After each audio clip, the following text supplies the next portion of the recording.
certain films you do need the budget to make it work, because otherwise you're going to get a film that's kind of dinky. Right. You know, that's halfway there, that's not, you know, that's not right. You need the right budget to do it right. And we felt that we could make this movie Insidious for a really small amount of money, because ultimately the whole film takes place in two houses. Right. Right. And that's why we want to make a haunted house film, because we feel like really the house is kind of like your set. That's really it. Right. And with ghost stories generally, you don't need crazy effects. Crazy effects in scary movies do not work. And so I really wanted to embrace the fact, I wanted to make I really want to take the low budgetness and go, you know what, it's good to have my hands be tied here, because that will force me to be more creative. Yes. If I was trying to make Transformers, then yeah, then I can't pull it off with no budget. You know, you need your $200 million budget to make that work. But for these kind of films, you know, as it's proven with movies like Paranormal Activity, Blair Witch, you know, like having no money. And Saw, yeah, the first Saw film, right? It really forces you to be creative, and I think, and it's actually very satisfying to see how people are reacting to Insidious right now, and you know, people say how scary the film is. It's pretty amazing knowing how, you know, how small the movie was made for, and how tight the schedule was, and how quick everything was.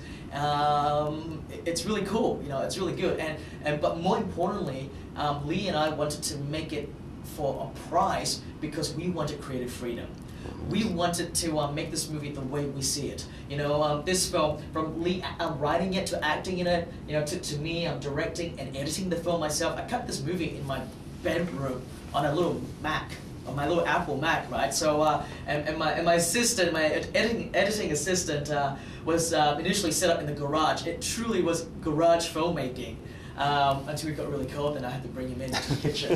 And then I set him up in the kitchen. But it truly is that. It's really Leigh and myself wanting to make a movie where we hark back to our film school days of filmmaking.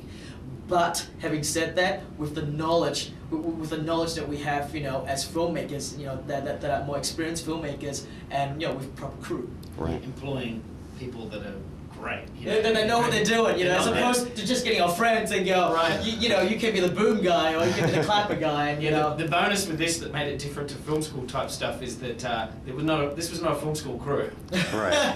this was the best you could get. You would hope for these guys on a big budget movie, let alone a movie of this size. Yeah, if it's a film school crew, you know, I had a film school DP who shot movies like The Mask, Scorpion King.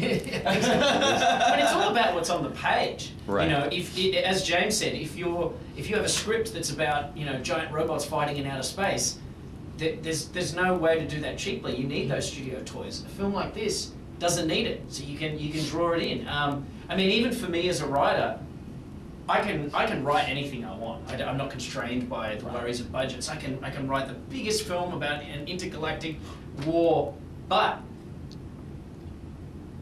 I still prefer writing the independent, smaller stuff, because what you write is what ends up on screen.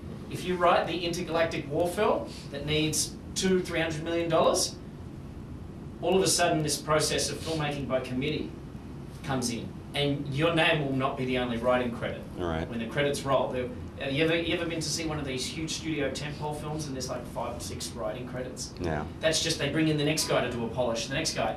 And that's not entirely attractive to me. I'm the type of writer that really loves the stuff, and I really like to really get into it. I can't detach myself emotionally and say, hey, I'm just a writer for hire, and if someone else comes in and does their polish, I'm fine with it.